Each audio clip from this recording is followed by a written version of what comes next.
Live, and we're going to hit record in three, two. Welcome to another episode of Million Dollar Stories, where we get to interview authors from all over the world. As you guys know, I'm a Jordan Peterson maniac. I love clinical psychologist conversations and behavioral science. Why do people make decisions? Are they making it based off of emotion or logic? And why do people buy? When do they hold off? What keeps them from buying? And I think that this podcast is going to be perfect for you if you're in the same boat. The book that we're talking about today is called Using Behavioral Science in Marketing: Drive Customer Action and Loyalty by Prompting Instinctive Responses. And the author is here with us, Nancy Harhut. Thanks so much for being here. Thank you so much for having me, Mike. I appreciate it. Well, let's start off with the genesis of this book. What made you want to write a book on behavioral science specifically for marketing? Well, it's kind of a funny story. I do a lot of speaking at, marketing conferences. And yeah, one day, someone came up to me and they said, "Oh, we really want to buy your book." And I said, "Oh, that's really sweet. I don't have a book." Oh, And and they're like, "Oh, okay," I was like incredibly flattered, and I thought, "Oh, that's really something." It's a one to tell my friends about over beers, right? And so then, a little time passes. I'm at another conference, and the same thing happens, and I'm thinking, "Oh, that's kind of interesting." There really does seem to be a market for what I'm talking about outside of the conference. And then I had the opportunity to actually write the book. I was approached by Kogan Page, which is a London-based publishing company, and they had me on their list because they had wanted to see me at South by Southwest, which is a large conference in Austin. And unfortunately, I was on their list when South by was canceled because of the pandemic.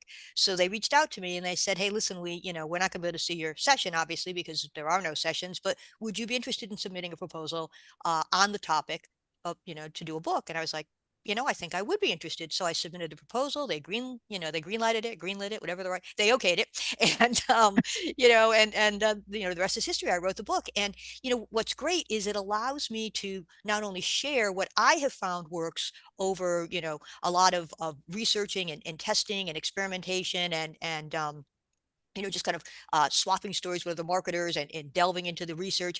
It's allowed me to share that, and it's allowed me to share it in a way beyond just speaking at conferences or beyond just hiring or being hired as an agency. Because I'm the co-founder of HBT Marketing, and we'll take on clients, but you can only take on so many clients. You can only talk at so many conferences. And getting the book out there was a way to reach so many more people, not only just in the States but outside of the U.S. And I've heard from a lot of people who have said, I'm using these principles, I'm trying these tactics, and they're working. So it's turned out to be a terrific journey. It really has.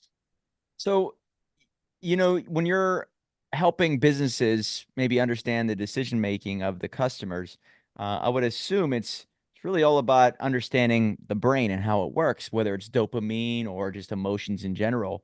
Um, and I'm looking through your book here. It says the advantage for marketers: these automatic behaviors are predictable and they can be prompted or triggered. Can you explain a little bit about maybe how to prompt or trigger? I mean, most of the audience members out there have a business or they're looking to start a business. So anything that you have learned that maybe it's the low-hanging fruit that any business can apply. Absolutely. So I think one mistake that a lot of us make is we think that we make well thought out, well considered decisions, right? We all think that we make good decisions, we make decisions carefully and thoughtfully, and we can explain why we've done what we've done. We all like to think that about ourselves. And as a result, if we're in business, we extend that courtesy to our customers and our prospects. We assume that they too make well thought out, well considered decisions. But scientific evidence takes us in a different place. Scientists have proven that we don't always make well thought out, well considered decisions. In fact, up to 95% of purchase decision making takes place in the subconscious mind. So, what that means is even though we think we know why we're doing what we're doing, very often there are other factors at play that influence our decisions, and we're not necessarily aware of those decisions, or I should say, aware of those factors. And so, we'll make a decision, we'll think we know why we made it. If we're asked, we'll provide a really sensible explanation as to why we did what we did, but it may not be the entire truth. The whole story may not be there because there are other things that kind of prompt us or nudge us in one direction or another. And again, we're not always aware of them. So for people who are in business, we're trying to attract customers, right? So that means we need people to make any number of decisions, things like open my email, read my email, reply to it, book a demo, come into my store or go to my website, order, reorder, refer me, share some data about yourself so that the business can better target you. I mean, there are all kinds of decisions that we in business and we in marketing want people to make. And it turns out that if we can tap into behavioral science, we can increase the likelihood that people will do what we're asking them to do. So some of the lower hanging fruit. Uh, One behavioral science principle is something called the scarcity principle. And it's this idea that when something is not readily available, it makes us want it more. We place greater value on things that are scarce. So if you have something that's available for a limited time or in limited quantities, or if it's available to some people, but not to everyone, that can be really, really powerful. When something is readily available, we may or may not be interested. If we're interested, we take advantage of it. If we're not, we don't. But when we find out that not everyone can have it, or that it's not available forever or in limitless supply, that it's like a switch flips in us and it makes us want it and want it badly. So if we have limited quantities, or if we're running a sale for a limited time, or if we're offering a special deal to a particular group of people because they're a member of a group, or because they've signed up for our e-newsletter or something like that, what we want to do is we want to flag those things. We want to let people know limited quantities, limited time, special for you because you're a member of this group, or because you signed up for our email, or because you visited our website, because that is one of the things that prompts people to act quickly, to be more likely to respond to our request. So that's one, Based off of the fear of missing out, right? well, part of it is the fear of missing out, but part of it is also just the idea of feeling special. So it's like kind of underscoring urgency. You'll miss out if you don't respond by a certain time because there are limited quantities or there's a limited time period of deadline. But the other half of it is, ooh, I can get something that not everyone else can, right? There's that Specialized feel. exclusivity end, Yes. because we all love to have benefits other people don't have, access to things other people don't have, knowledge other people don't have, right? Like we like to kind of lord it over our friends. Oh, I was the first to try, or have you heard about the new, like we all like to feel like we're a little bit more plugged in than our buddies are. And so if we as marketers, as business people, can offer someone a little bit of that exclusivity, that can go a long way. Another bit of low hanging fruit is, similar to the idea of exclusivity, it's offering information that not everyone has. So if, as a marketer, we can say, here's the secret to, you know, making more money. Here's the secret to losing weight. Here's the secret to, a better performing, stock portfolio, whatever it is. Anytime we can offer information that's not widely available, an inside look, a sneak peek, the real story of an advance look at, that's very compelling to people too, for the same reason. They want to find out things before everyone else does. They want to know things that not everyone else knows. So that idea of offering something that isn't widely available, that can be very powerful.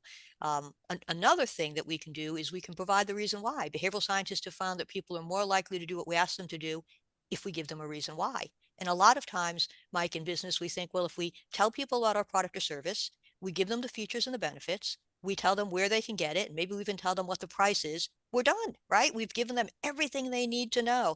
But what we need to do is we need to close the loop, and we need to explain why you should do this, why you should buy this, why you should sign up for this, what the reason is. And it doesn't have to be this ironclad bulletproof reason. It doesn't have to be, hey, sign up for my program and I'll make you a billionaire. That'd be a great reason, but we can't say that because it's not true.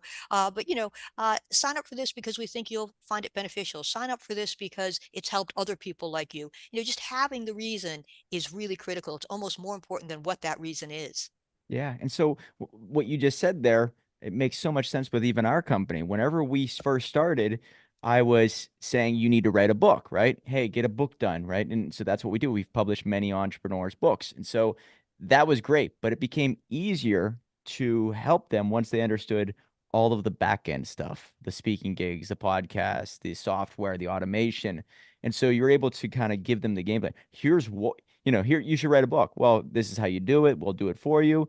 But why? Because it takes your life now and it multiplies it in many ways where you'll have many opportunities, you'll increase your credibility, your authority. And here's actually the roadmap for that. So once I had that ability to close the loop, it was a different conversation. I'm glad you brought that up. Now, in your No, book, that's a great example, Mike. That's a perfect real world example. Thank you. yeah. Yeah. So it was weird how I didn't have all those tools and resources or the connections or the ability. So I didn't lean in on that. But once I had it, I was like, got it. I got the missing piece now. That was what I was lacking. So the sales process, even though it's still challenging at times, it became easier to convey the importance of writing a book. And so, yes, I'm glad you brought that up because it did make so much sense for me personally.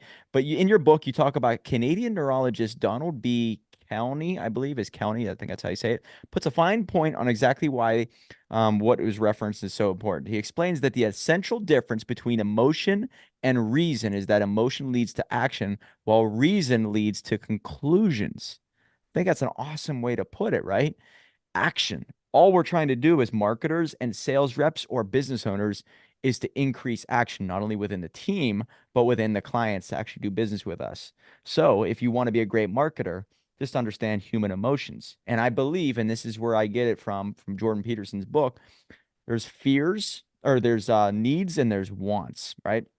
There's fears and wants, I guess probably the best way to put it.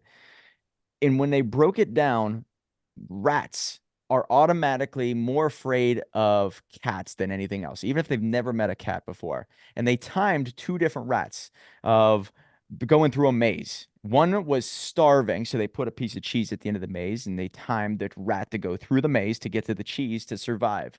And then they timed a rat that was sitting there and was fully hung or fully had enough food so wasn't really hungry at all, and they put the scent of a cat behind it, and they timed the rat to go through the maze. The rat that smelled the cat flew through it at a much faster rate as compared to the one that was actually starving for food.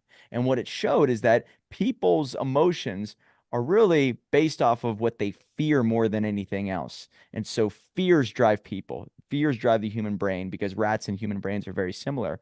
And I guess what you're saying is that if you really, really want to spark some type of action, whether it is the 2020 pandemic or whether it's the media or whether it is some type of political individual out there or a business or a marketer, fear will actually increase action more than anything else. What can you say about that? Yeah, so it's a great story, and I know maybe your listeners are thinking I don't like to be compared to a rat, but the truth is we do learn a lot, or science learns a lot from experimenting with them. They have their But brains are very similar wired, right? I believe. they are, yeah, Yeah. yeah. It's again, we don't like to think about it, but it is true. But I think there are two really key points that I'd like to delve into that you just made. One is that humans make decisions based on emotion, and a lot of times, we don't think that that's true, particularly in business to business marketing. Maybe we're selling software as a service, maybe we're selling, widgets, whatever, and we think that, well, I'm selling to an educated, company minded audience, and they're going to make the best decision for their company, and there's no room for emotion, and that's absolutely not true. Whether you're talking about business to consumer sales, business to business sales, it's still true that people make decisions for emotional reasons, and then they later justify those decisions with rational reasons. So the thing that's going to make you decide is the emotion, and then you're going to point to the rational reasons, when you're justifying the decision you made, not only to yourself but to other people. So that what that says to us in business is we need to provide both emotional and rational reasons for why people should do what we're asking them to do. But we should not undercount the role of emotion, because it really is emotion that drives people. And then, speaking of emotions, loss is an incredibly powerful emotion. Hmm. Behavioral scientists have found that people are actually twice as motivated to avoid the pain of loss as they are to achieve the pleasure of gain. So let's think about your Say rat that in the again, maze. please. So Say that again. people are twice as motivated to avoid the pain of loss as they are to achieve the pleasure of gain. So think about the rat in the maze, right? The first one was going for the food. That was going to be achieving the pleasure of gain, right? He was going to gain some food that would, solve his need for hunger, or his need for food, solve his hunger. But the other one was trying to avoid being killed by the cat, right? Yeah. So the avoidance of pain made him run, or her made that rat rather run faster than achieving the pleasure of getting food Oh, made the other one, it's really interesting. And again, coming back to, the business world, what do we do in business? We talk about the benefits, the gains, the advantages, all the wonderful things that will happen if you just do business with me, right? Choose my product, choose my company, sign up for my service, you'll get all this great stuff. And, Mike, I'm not saying that we should walk away from benefits, because we know that benefits work. That's been proven. But we need to think about a little well-placed loss aversion, because people are twice as motivated to avoid the pain of loss as they are to achieve the pleasure of gain. So what we sometimes need to do is we need to talk to people about the pain they can avoid if they do what we're asking them to do, oh, or we need to remind them of the pain they may find themselves in if they fail to do what we're asking them to do. But the idea of avoiding pain is such a powerful motivator. you make me think of so many things I'm doing so wrong in my business right now, just so you know, right? Because it's so obvious to get on these sales calls or meetings and just talk about the benefits of the product or service. And I think everybody falls into that trap. But if what you're really doing is removing pain from their life, focus on the removal of the pain. That's what you're doing, right? So you highlight all the benefits, the revenue streams, all that. But what you just said touches on why maybe some people don't move forward, because we're not highlighting the pain they're avoiding. It's more so about what you can gain. Oh, thank you so much for that. Oh, happy to share that. And again, I'm not saying we should never talk about benefits. We know that they work. People want benefits, but we also know that people want to avoid pain. It's like, we talk about maybe having a sale, right? And we know that people love sales, right? That's a very common, incentive that we use in marketing and in business. So people love to save money, but you know what they love even more? They love knowing that they didn't pay more for the same item than the next person did, right? We Mm-hmm. don't like to overpay. So, it's great to be able to say to someone, save today, but a more powerful expression of that might be, you'll pay more tomorrow. It's like when we're sending out a marketing message, whether it's a postcard or a letter or a social post or an email, or maybe it's even a sign in our store window or on our website. We want to say save today. But the idea of flipping that and framing it as avoiding loss, saying you'll pay more tomorrow, that can be incredibly powerful, because people love to save, but what they like even more is not overpaying. Oh, it's great. Yeah, there's certain things that we implemented this year, 2024, and you're right. We have an incentive to move forward. And yeah, it's definitely a discount to move forward on the day of, but it's also you will not pay as much as those who dilly-dally is the word phrase. They kick the can down the road. So there's an incentive to move forward. I would always think that it would be to save money, but you're right. Maybe it's just, hey, I didn't pay as much as that person, or I didn't pay more than what I needed. And there's a great dopamine hit because of that. Yep. It's Yeah, great. yeah. And speaking of dopamine, there's another great way to get that rush of dopamine, and that is to tap into news and novelty. The human brain is hardwired to seek out the new and the novel, because when we find something that we think is new, we get that rush of dopamine, which, among other things, is a feel-good chemical, right? So as a result, we're constantly jonesing for that next hit of dopamine, right? We're constantly looking for that next new thing, because when we think we found it, when we think we found something new, we get that rush of dopamine and it feels really good. So anytime in our marketing or in our sales conversations that we can use the word new, or any of the family of new words, new, now, introducing, announcing, finally, soon. If you're looking for a verb, don't use learn. We're very tempted to say, oh, learn how you can do this, learn how you can do that. Use the word discover. Learn sounds like work. Learn put you back in, I don't know, second grade math class. You really want to be outside at recess, but Well you're said. sitting there with your arithmetic problems. But discover, that just has that hit of dopamine. What am I going to find out? What new thing am I going to see? I'm going to discover something. So new, now, introducing, announcing, finally, soon, discover, all great ways to trigger that hit of dopamine that we're constantly craving, because the human brain is hardwired to seek out the new and novel. Oh, love that. So I one thing I really like about your book is what we implement in many of ours is like the key takeaways section. I'm going to read off a few of these from your, I think it might be just your first chapter, but emotion drives action. Include both emotional and rational reasons in your marketing messages. Your target needs both. And maybe if we want to touch on maybe the importance of giving both, because you do need a sense of reason or logic tied to emotion. Maybe it's the 80-20 rule, the Pareto principle still, but people will use emotional reasons to decide and the rational ones to justify those decisions to themselves and to others. Number four, your target's brain will process emotional messages faster. Those messages will also focus on attention and aid memory. So it's very much like storytelling, right? Nobody facts tell, stories sell because stories put people in places. There's feelings involved. And number five, inject emotion into your marketing by using imagery, loss aversion, scarcity, reciprocity, social proof.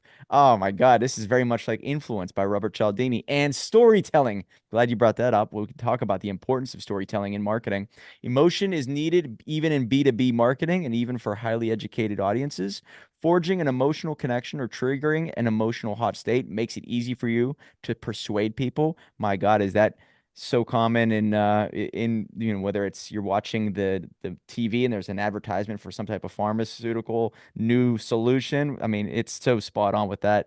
Don't just focus on the features and benefits of your product or service. Help your target feel what it's like to experience them. I think I need to do a better job at that. Show images of people enjoying or benefiting from what you sell to trigger mirror neurons, very much like the pharmaceutical companies. And also, number 10, even considered purchases benefit, even considered purchases benefit from including emotional reasons to buy. So, I love these key takeaways, but storytelling. Can you tell us a little bit about the importance of that in your marketing? Yeah, so storytelling is I mean it's almost become a little bit of a buzzword, but for very good reason.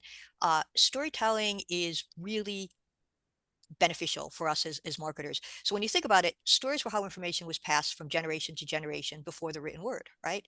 So it would, people would tell stories and that would be what would convey information. And now, not only are stories used to convey information, they're used to pique people's interest. They're entertaining, they're engaging. We all love stories, but stories have some more scientific advantages. One of them is that the human brain processes stories differently. So if you're looking at some facts and figures, maybe just a list of bulleted, facts, that would involve two parts of your brain, Broca's area and Wernicke's area, which are the two areas that process language.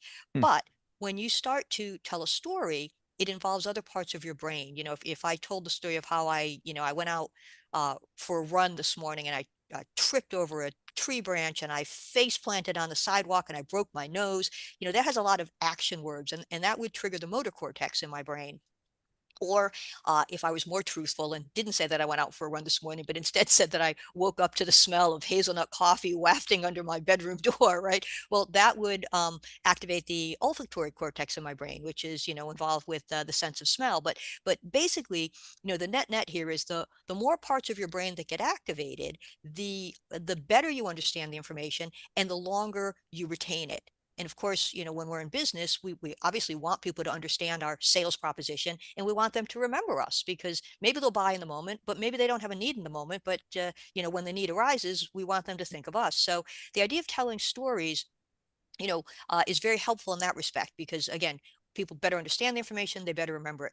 But the benefits go beyond that. Stories allow people to um, place themselves in the kind of the head or the body, the head and the body, really, if you think about it, of the main character. So you start to experience what the main character is experiencing, the same emotions that they're experiencing. So it's a great opportunity for a business who's telling a story about one of their customers. And this is an important point when you're telling a story as a business. Don't make the business about you, your company, make it about your customers and what they manage to achieve because of your company, because of your product, right? But it's really about what your customers are doing. So you tell a story about your customer, the person who's reading or listening to that story puts themselves in the shoes of that customer. And so they start to experience the same things that that customer experienced, whether it was relief or whether it was the pride of achievement or whether it was, the elation at finding a solution. But they experience those same feelings, which is wonderful. And then another advantage to storytelling is stories allow us to draw our own conclusions. Right now, if I'm telling you something, if the marketer is telling you something, well, maybe you'll believe it, but you're going to be a little skeptical, right? But when you come to your own conclusion, you you very rarely argue with your own conclusion, right? Stories allow you to draw your own conclusion. And while you may be skeptical of what somebody else says, another marketer, or the marketer, I should say, or another person, you're very rarely skeptical of the own conclusion that you draw. So when you tell somebody a story, you're not being particularly heavy-handed. They're involved in it. They're coming to the conclusion that, wow, this person has a company that I can trust. This person has a product that I could really benefit from. This person has a service that would really be helpful to me. They're coming to that conclusion themselves. And that is so much stronger than you, the business person, trying to impose that on the person. So those are just, I think, some of the many advantages of storytelling when it comes to business. Mm. One that I did not hear. So I'm in the world of marketing quite a bit. Been an entrepreneur since 2008, 2009. Really did not fall in love with going to events and reading a ton of books until 2016. Well, I guess I started when I was 22, 23, but really getting heavy into the marketing world 2016, 2017. And one I have not heard of, and please tell me a little bit about this, the endowment effect. And I'm just giving a quick little rundown. People value something that they own more than something that they've yet to possess. What is this all about? So it's interesting, if there's something that you want to acquire, something you want to get, something you want to buy, well, obviously you value it, right? That's why you want to get it. But once it becomes yours, you place even greater value on it, right? When something is ours, we overvalue it. So, Mike, if I were going to sell my house, I'd call up my real estate agent. I'd say, hey, Amy, I want to put my house on the market. She'd say, all right, Nancy, no problem. This is what I'm going to do. I'm going to run the comps. I'm going to get the comparable figures for houses in your area, your size, your condition. I'm going to see what they're currently selling for. And based on that, we'll know what to put your house on the market for. Say, that sounds great. Makes sense. That's how it works, right? You get the comparable data and we'll know what to put my house on the market for. So, Amy would say, fine, I'll call you back in a little while. We'll have the price for your house. A little while later, the phone would ring and Amy would say, all right, Nancy, I ran the comps and we're going to put your house on the market for X. And I would say, X? Oh, no, no, no, no. That's too low. No, it should be higher. It should be higher. Why? Because it's my house. It's my house. I overvalue it. I place more value on it than the data says that the market would be willing to pay. Why? Because it's mine. So anytime that we as marketers can make people feel that they own something, they're going to place greater value on it. So, we might want to talk about, all the years you've had invested in this, relationship with the company, right? That's something that's yours. You've got this long-standing history. Or, we might want to give somebody a special code or a coupon or a discount, that then becomes theirs. I got this great email once. It was from a company called Lot 18, and they told me that I had $15 of unused credit in my account that would expire by 11:59 tomorrow, and they wanted me to buy a bottle of wine by 11:59 tomorrow. They sold wine online. Um, so instead of saying, hey, buy a bottle by 11:59 tomorrow and we'll take $15 off, or buy a bottle by 11:59 tomorrow and we'll send you a $15 rebate, or buy a bottle by 11:59 tomorrow and we'll give you a $15 discount, they told me that I had a $15 credit that was going to expire at 11:59 tomorrow. So the difference mathematically is nothing, whether I'm applying a $15 credit or whether they're giving me a $15 discount. But psychologically, It was yours to lose. oh my God, worlds apart. You're absolutely right. It was mine to lose. And because it was mine, losing it was going to be more impactful, right? We talked about, the idea of losses are twice as powerful as gains, right? It was my credit that I was going to lose. That was going to hurt me more than simply, not taking advantage of a sale where they were going to give me $15 off, right? So this idea of the endowment effect is so powerful. So you either, remind people of, I don't know, the number of years they've got invested in the client relationship, or the equity they have in their house, or maybe you give them something like a credit or a discount. Or the other thing that you can do as a salesperson or a marketer is you can create such a vivid picture of what it would be like to be your customer, to be someone who's benefiting from the products and services that you sell, that people create this mental picture and then they don't want to give it up, right? They've created this idea of, wow, if I was a customer of the, Acme company, my life would be so much better because their products are so good. And they've created this mental picture. And then, it's like, well, shoot, I better become a customer because I don't want to give up that mental picture I have. So, you can talk about something they legitimately have, like, the equity in their house. You can give them something so that now they have it, like a coupon or a discount code, or you can just create that mental picture. And a great way to create the mental picture, by the way, is to use the word imagine. I know you, That's I a know a lot of you. powerful word. I think that is one of the top three greatest. Um, I don't know, maybe it's imaginary, or maybe that's a word, bad word to use because it is the word, but it gets people to dream and think more than any other word or something, I believe, right? Yeah, no, it's wonderful. It's like, what it allows you to do is, first of all, you lower your defenses. Because if I say to you, Mike, imagine, well, you're like, okay, we're not talking about reality. We're in imagination land here. Nancy wants Yeah. me to imagine something. Fine, right? So your defenses get lowered. But then the second thing that happens is, I asked you to imagine, I don't know, imagine, Mike, what you would do if you had, an afternoon off. Well, you're going to populate that imagination, that mental picture, precisely to your specifications. I mean, I could say to you, Mike, if you had tomorrow afternoon off, you could go play a round of golf. You could go hit the gym. You could curl up with a book. You could, go hit the bar. I mean, I could come up with all of these things. None of them may be what you would choose to do. But if I say to you, Mike, imagine if you had tomorrow afternoon off, you would populate that afternoon with precisely what you want to do. And it would be so much better than what a marketer or a business person could come up with. So it's like such a powerful thing. Your defenses are lowered and you've created this tailor-made picture of what you want. And then I'm saying, well, if you sign up for my product or service, you'll have tomorrow afternoon off, because we're going to save you all this time, and you're like, bingo, I can go do exactly what I want to do. So the word imagine can be incredibly powerful in marketing. And it's such a simple fix, an easy thing to do when we're creating our materials.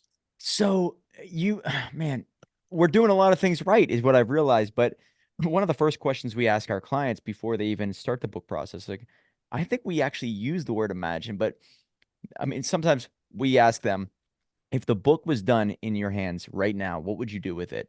Now, I don't think we're saying imagine over and over and over, but we will start to after this podcast. But imagine the book being done and right now in your hands. What would you do with it? That imagine word will do something that the phrase that we're using right now is not doing. And that does get them to think, huh, what would I do with it? Oh, a mastermind, speaking gigs, right? A podcast. Great. That's the end goal. Now let's work our way backwards. And that is spot on. So we are not using the word imagine. I've heard this before, but it's amazing how you can go into this game thinking you know all of these tricks and then lose some of these key principles. It's great, great takeaway right there. Yeah, it's So funny sometimes, just the difference one little word can make, yeah, because you could, I could say, think about this. I could say, imagine this. They both convey the same information, but, one of them has a little bit extra power. Or the same thing with the word free. You could offer something for free, or you could offer something complimentary. They're both conveying the same information, but there's research that shows that if you use free in a subject line as opposed to complimentary, you get twice the opens. Crazy, right? But oh, yet, that's the way it works. it's very much like what you just said about how the endowment effect, I guess, is very much like a kid. You ever give a kid a toy or maybe even a dog, even? I mean, we're all animals to some degree, I think. So, Rats, uh, I believe, right? yeah, we're all rats. But a kid, when I've seen, I don't have any kids, but if you give a kid a toy and they don't like it, and all of a sudden you take that toy and you give it to another kid, the kid's like, wait a second, that's my toy. And they enjoy it a little bit more. I'm going to value it more because maybe it's because there's that ownership. It was once mine, but then there's that loss aversion. I don't want to lose what I have, but I'm going to really respect it now because this is my G.I. Joe or Ghostbuster action figure, right? That's how it is. Yep, yeah, no, you're so right. And you just combine two very powerful behavioral science principles, the idea of loss aversion and the idea of the endowment effect, right? It's mine and I don't want to lose it, and it's mine. And maybe I wasn't particularly interested in it until you took it away. But once you took it away, it was like, oh no, you don't. That is mine. That is my GI Joe, and you are not giving it to another kid, and you start to value it a little bit more. So, I mean, it's also like, imagine that you're a business owner with with an email list, and you're tracking and you're like, there's this group of people that just don't seem to be engaging. So I think I'm going to get them off my list because in the long run, that'll be a good thing. but I'm going to give them, kind of a little heads up that that's what's going to happen. So you say to people, hey, listen, you haven't been in, you haven't opened up an email in a while. We're going to take you off the list. But, if you don't want to be taken off the list, just, let us know. Some people are going to say, you know what, that's great. My job has changed. I no longer have that area of responsibility. That's why I'm not reading your newsletter. It's fine. Take me off the list. Other people are going to be like, oh, no, you don't. I signed up for that newsletter. I want to be, I want to keep getting it. You can't take me off your list. So it's a great way to kind of reactivate people who have, maybe like kind of fallen off the wagon a little bit and kind of get them back on, because it's like, you threaten to remove something, you threaten to take something away from them, and like, no, no, no, no, no, don't take that away from me. If I have to start, opening the newsletter a little bit more often, well, then that's what I'm going to do, just to show you, you can't take it away from me. Mm. Have you ever heard of the case study of the chocolate cookie and the radish? Have you ever heard of that? No, the Okay, chocolate cookie and so the radish. So where is this going? Okay. yeah, so there's a book out there and I forget what it's called. It's a yellow book, but I think it's The Power of Habit. I think that's the book. Years Okay. ago I read this and it's called The Chocolate Cookie and the Radish. And it talks about the willpower. Individuals only have a certain amount of willpower in them. And so I'll tie it into marketing here in a little bit, but basically there were two rooms. One room was given really nice chocolate cookies, chocolate chip cookies, smelled great, looked great, and the plate of radishes. Okay. Now, have you ever had a radish? But they're terrible. Radishes are bad. So they were both given, one room was given chocolate cookies and radishes. The other room was given chocolate cookies and radishes. Now, they were given two different sets of instructions. One room was told, do not eat the cookies. Okay. You're not allowed to have the cookies. You're allowed to eat the radishes. The other room was told, you're not allowed to eat the radishes. You're allowed to eat the cookies. And so they put it there and they let a few minutes go by. And then they gave both of the rooms a test, an impossible test. Actually, there was no way to finish it. And they timed both rooms to see how long it took for each of the people to give up. And the room that was told, do not eat the chocolate cookies, it was an obvious difference. The people gave up so much faster. And what they were able to compute is that willpower. They gave up so much willpower by saying no to the chocolate cookies that they didn't have any willpower left to do the test. And therefore they gave up very easily. And when I thought of that, I'm like, how can I apply that to business? And I look at willpower is high at certain times of the year, or depending on if there's going to be something coming up in their life that they need something by. And I thought about it. I'm like, you know what? No wonder people buy around Christmas because they have all this willpower to, to buy. And it's, at the end of the year. And so they're getting it in before tax season starts to really roll at January 1st. And so the willpower is high. But I've noticed that right around January 7th through maybe the February, not a lot of people spend a ton of money. And maybe it's because they're so depleted of willpower that they just, yeah, I'm not going to put a lot of money into anything. And so I'm thinking to myself, maybe all these big companies who are great marketers understand willpower at a very, very um, high degree, I guess, or maybe if you could say at a very low level, however you want to look at it. And maybe they apply this within their marketing. Is there anything you can share when it comes to that study or any science that kind of falls in line with that study? Yeah, there's two things that it makes me think of. It's a really interesting study. Thank you for bringing it to my attention. Um, I think, one is, uh, not only did it require a lot of willpower, I think it also required a lot of mental energy not to eat those cookies. You had to Yes. keep thinking, like holding yourself back, like don't eat the cookies, don't eat the cookies, and then it's time to take the test, and there's just not as much mental energy available, Right. and that makes me think of something that behavioral scientists refer to as cognitive fluency, which is it's a mouthful of a phrase, but what it means is people prefer things that are easier to think about and easier to understand. So what that would suggest is that when we're putting our marketing messages out there, we use simple language. We use, short paragraphs. We don't, throw a wall of text at them, these big, thick paragraphs. We don't use big words, difficult to understand words, a lot of jargon, a lot of acronyms.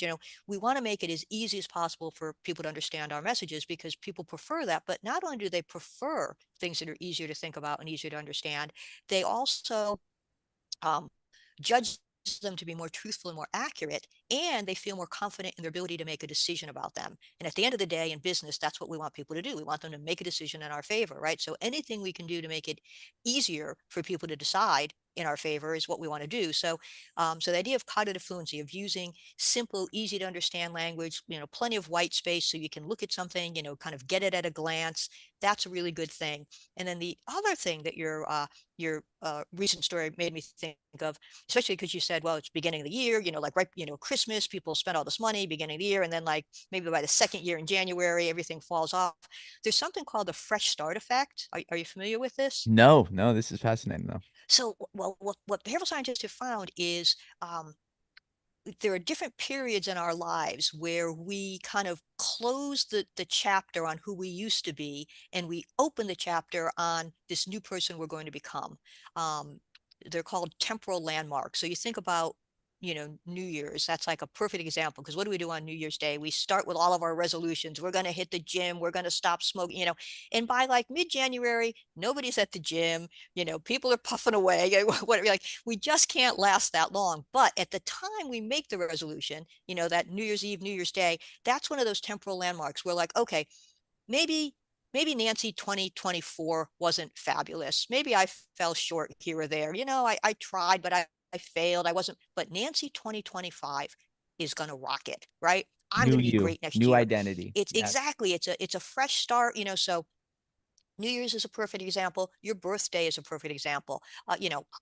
Holidays, a lot of times we're like, well, all right, uh, right after Memorial Day, I'm going to start doing this, or right after Labor Day, I'm going to start doing this, So, start, the holidays or the changes in seasons or in business quarters, or if you're in an academic environment, semesters.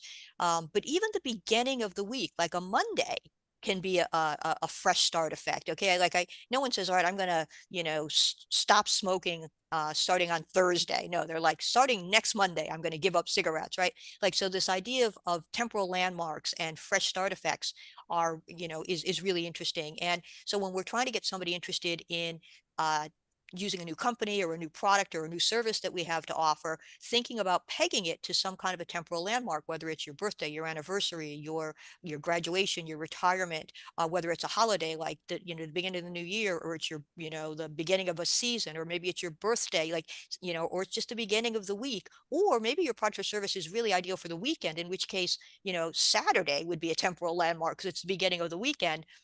There are things that we can do with our marketing messages in terms of what we say, and also in terms of when we deploy them, to take advantage of this fresh start effect. Oh man, yeah, that makes so much sense because whenever I ask people, hey, do you have a big event coming up? Make sure that's the deadline, right? Put it on the calendar. Like you said, whenever I went to go quit my corporate job, I put it on the calendar. December 20th, I'm out no matter what.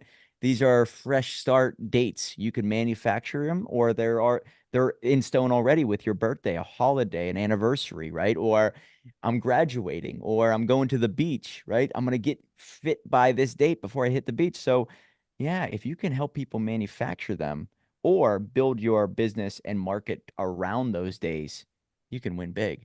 And you said something there before, and I think it really is relevant. When you write a book, the average book that does really well is written at about a 13 to 14-year-old level, simply because it's easy to understand. They don't have to think too hard to understand what a word means or how to, frame a sentence. So confused people do not buy. So in your marketing, do not use bigger words, right? Use simple, easy to understand, easy to grasp terminology, and you'll win much easier. Ooh, it's good stuff. So outside of your own book, we could talk for hours, but outside of your own book, is there one that you recommend to our audience? I always talk about Rich Dad, Poor Dad. That's the one that set me free. Is there any book that stands out in your life that made you fall in love with marketing or just behavioral science in general? Yeah, you know what? I think I'd have to go with Robert Cialdini, who you mentioned earlier. He was kind enough to actually endorse my book, but his book, Influence: The Psychology of Persuasion, Greatest. really just, that kind of opened the door for me and sent me down the rabbit hole. Yeah, I mean, there are a lot of other great books out there. Predictably Irrational by Dan Ariely. Um, Belonging to the Brand by Mark Schaefer. I mean, there are some definitely great books out there, but if I had to choose one, I would say it was Cialdini's, because he opened the door for me. Yeah, well, people ask me for my top 5 books. That's in my top 5 for sure. It helped me understand the importance of social proof. Why in the heck does a best-selling book sell more? Because the market's already signed off on them. So if you can have these accolades, these awards, the market has already tested you and proven you to be a winner. So it makes it easier for people to have that checklist and say, well, if somebody else likes them, I might as well give them a shot, right? Sure, absolutely. It makes me feel like, all right, if I have all of these books to choose from, but this one won these awards, well, I'm going to go with that one because chances are I'm not going to be wasting my money. Chances are I'm not going to be wasting my time. It's a good investment. I'm not going to be making a mistake, right? No wonder I'm looking at your book and I see at the very top, and this is super smart, winner, shortlisted, finalist for all these awards. Incredible. So you do practice what you preach. Phenomenal stuff. It's great. Is there a website or a social media channel that people can find you on? Because I would assume after this podcast, you will probably be approached to get on speaking gigs or more speaking gigs and or on more podcasts. So where can they find you? Yeah, no, that'd be great. I'd be happy to. So you know what? I'm pretty active on the socials. You can find me on Twitter/X. Everyone keeps saying that, but right, yeah, you can find me on Twitter. You can find me on LinkedIn for sure. You Twix. can find me on Some guy just told me, hey, start Twix. calling it Twix. Maybe that'll Ah, catch on. That's a brilliant, by the way. I love it. Wow. But yeah, any of the socials, LinkedIn, Facebook, Twitter. And then at my agency, HBT Marketing, HBT stands for Human Behavior Triggers. And HBT Marketing, our website is hbtmktg.com. We abbreviate marketing. But you can find me there. And yeah, I'd love to hear from any of your listeners. That would be awesome. So I host a group that people are watching right now within it live called the $1 Million Circle. We'd love to have you come back on and do a presentation or meet some of the people because individuals would love to hear what you have to say because you are a wealth of knowledge. And this, to me, truly was a masterclass. So I'm going to actually, hopefully, do you have an audiobook? No audiobook yet, it doesn't look like. I was going to listen to that. You got to get an audiobook on there. Yeah, the publisher doesn't do them, but one of my readers had a great hack. He bought the digital version and he has Siri read it to him and he says it's perfect. So I was like, well, Okay. thank you for sharing that. That's great. I got to check out. I was just skimming through and I'm glad to have you on. Usually I make a decision based off of the interview. So I'm going to check out your book and apply a lot of the stuff that's within it. So, Nancy Harhut, thank you so much for being here. Thank you, Mike. I really appreciate it. Remember, guys, $1 million book will lead to $1 million life. Right on.